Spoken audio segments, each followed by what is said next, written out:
Hey, everybody, hope you all are doing well and welcome back to Whiskey Wanders. And today we are out of state again, out of the state of California, back in the beautiful area of Las Vegas called Summerlin, in a total wine that is absolutely stacked with some of the most out of this world scotches, bourbons, and Japanese whiskeys. Things like the Lagavulin 26, which I have been drooling over for more than a year at this point from when it came out, the Woodfor's Masters Collection, as well as a Japanese whiskey that is one of my favorites, which is the Hakushu 12, which is great and always seems to be stuck playing second fiddle to the Yamazaki 12. And we see a whole lot more. But before we get to this wander, if you like these videos of the wanders, of the hauls, of the reviews, the unbottlings, unboxings, and really all the amazing stuff we got cooking up for you, don't forget to like and subscribe because it does really help our channel to grow. And again, super thankful for that.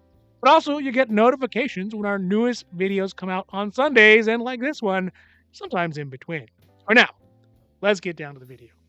All right, so for today's whiskey check, while the WandaVision is getting fired up there, I think we're going to do something a little bit special, a little bit odd, and something that I think actually we reviewed last time we were in Las Vegas with a glass, and that is going to be this Ichiro's World Whiskey Limited Edition. I think it's 2021, so I think it's from the last year.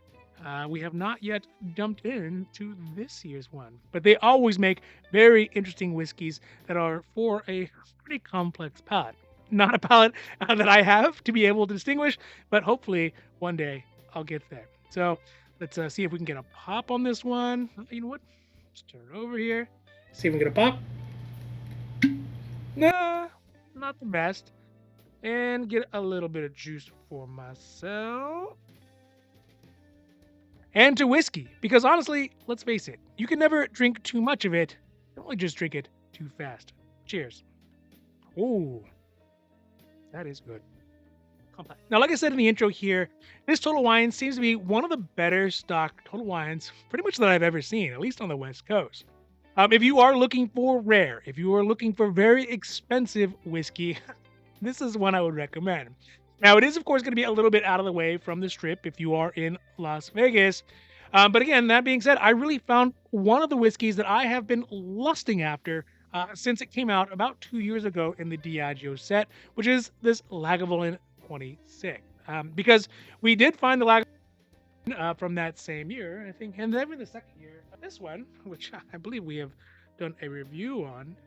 We also have it from this most recent year from 2022, and these ones are what the wife refers to as baby lion. But the Lagavulin 26 is most definitely not the baby lion, and self-evidently is actually the daddy lion. For Lagavulin lovers, or for members of the Pete mob, like myself, or just for Scotch enthusiasts all around, this Lagavulin 26 is exactly what you look for in an Isla Scotch. It's got an established name, it's got an established age on it at 26 years, and it has an established price tag to match. It was part of the Diageo 2021 special release. It's entitled The Lion's Jewel, which is some marketing hoi polloi for sure. And really, though, it is the first time that Lagavulin has released a whiskey that is 26 years old. They only made around 7,542 bottles of this available, and it is matured in first fill PX, so that's Pedro Jimenez, and first fill Oloroso Sherry Seasons cask. And also, there's a pretty awesome illustration on there, like they have with pretty much all of them so far. So hopefully the flavor profile is going to match. But for one thing is for sure, the price definitely matches. So the cost that we see here at the Total Wine in Summerlin on the Lagavulin 26 is at $2,999.99, which is obviously a pretty penny. But I had recently seen it for sale. I think it was at Costco, maybe Mountain View, who had it for $1,999.99. But in the picture, I'll put the picture up here on Reddit. It was showing that it was actually on sale for $599.99. In which case, the wife was basically like, "Get the keys, we're jumping in the car, and we're going to drive 6 hours, pick it up." But later we noticed, luckily before we left, that one of the workers had put a price on it and swapped it with the Lafroig 25. So it was not $599.99, which would have been a great deal, but rather it was $1,999.99. Also, I have actually seen it here locally at one of our local whiskey emporiums for $2,500. So If we did end up buying it from this Total Wine in Summerlin, which obviously we did not, we would have actually overpaid the Costco price by about $99. Or percentage-wise, it comes out to 4.81%, which is really not that bad percentage-wise, but dollars-wise, it's still kind of hurt. Especially considering the difference in the sales tax in Summerlin compared to here in LA. Well, that's about 10% is what we're paying here in LA. Now, the ABV on the lag is at 44.2%, which is just slightly higher than what you get on the standard Lagavulin, which I think is at 43%. Let's see here. Yeah, at 43%, which you can see on there. So needless to say, at 44.2%, it is, it's not really impressive. But the tasting notes on the Lagavulin 26 mention things like tar, oak, a nutty sweetness with orange rind, and a more pronounced ash than the typical Lagavulin flavor, which I guess you start doing that, you get basically Ardbeg, right? But also, surprisingly, on the notes, it's mentioned that there was an underperformance by the Oloroso and PX Pedro Jimenez cask flavors that were mentioned on the box, but are not really present in the flavor, which is not what I expect, considering they are in first fill casks. Now, the review scores on it that I could find are pretty good, right? They're not super good, but they're pretty good, as you would expect from a bottle that costs basically $2,000. The review scores came out to an average of about 91 points out of 100. But again, keep in mind, the standard Lagavulin, the 16, this one gets 92 points. So yeah, it's something to consider for sure. So that being said, this is a bottle for the true blue Lagavulin lover, because the reality is you're not going to get a 30 times better experience with the Lagavulin 26 than what you get with a standard Lagavulin, but you are definitely going to pay about 30 times more for it. So if you have all the other Lagavulins and you want the older age statements to have them as they get put out, or if you just need it for your collection, then this one totally makes sense. But for me, this one was a pass because we had a bigger fish to fry while we were in Las Vegas. I don't know if that one's come out yet. And also because I think that if I could find it for $2,000 or less, which I think I can find it for $2,000 or less here locally, I would probably still spring for it. Other than that, on my list, the next thing up is going to be saving that money for the Lagavulin 25 with a much more respectable ABV of 57.2% or 114 proof, which, as Grandpa used to say, definitely put some hair on your chest. And next up is a whiskey that is one of the very first higher end lines of bourbon that I'd ever bought, and it was really just kind of by chance. I saw it and I liked it. I didn't have any good reason for buying it. I got it from Costco, which it was the last one. And when I had gone to grab it, there was a woman who was frantically searching for it, as no doubt she had been sent there by her husband to pick it up before anyone else got it. But sometimes you get the bourbon and sometimes the bourbon gets you. That night, though, I did try it, and it literally opened my eyes to what a good, high-end, classy Lux bourbon could be, instead of just the standard Jim Beam, Jack Daniels, and the occasional Knob Creek, which I had been enjoying and swilling before that. Nothing wrong with those, but there's another gear to be had on bourbon. But that one, of course, was a earlier version. I think it was the 2021 or maybe even 2020 version of the 119.8 proof. I still got it. I've been sipping on it. And ever since that, I have basically been trying to collect all the successive Woodford Masters collections and all the different ABVs yearly as they come out. The one that we did see here at the Total Wine, and this one sitting here, is the 2022 release, which is a slightly lighter on the ABV at 118.4 proof. And the interesting thing about these ones, both these ones, I suppose, are that they are actually batch proof. So instead of being like a barrel proof or a cask proof, they proof them in batches, which means that they grab a bunch of the barrels and whatever proof that they are at, they throw them all together, and presto changeo, you have a match proof. Furthermore, the mash bill on the Woodford's Masters collection is at 72% corn, 18% rye, and 10% malted barley.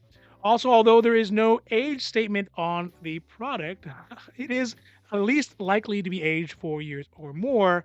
And I wouldn't say that it's allocated, but it is definitely kind of difficult to get. And maybe more correctly, it's just that it comes out only one time of the year, and if you miss it, you miss it. Now, the pricing that we see here at the Summerlin Total Wine is at $149.99, which undoubtedly is a bit spicy, considering that if you catch it at the right moment at Costco, you can find it for $104.99. And Bevo, unfortunately, didn't really have any favorable pricing for it. Good job, Bevmo. That means that if we had bought this one, though, at the Total Wine in Summerlin, we'd have ended up paying about $45 over the Costco price, or about 30% more, which is kind of suck. The ABV on the Woodford 2022 Masters Collection is at 59.2%, as you can see there. And the tasting notes that I could find on it, because I have not yet tried this one, is that there is a very noticeable ABV, kind of duh, right?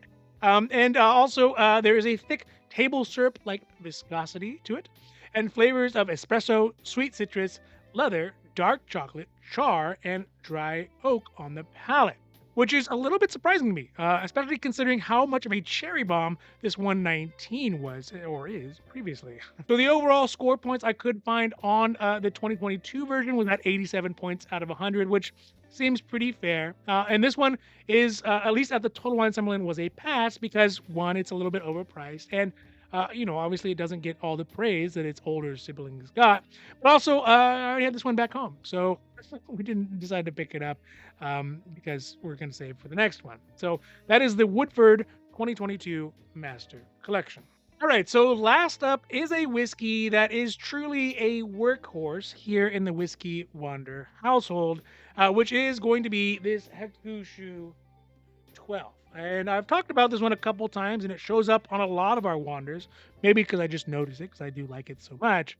But the thing I want to mention in this case is how the price can really fluctuate depending on where you're at.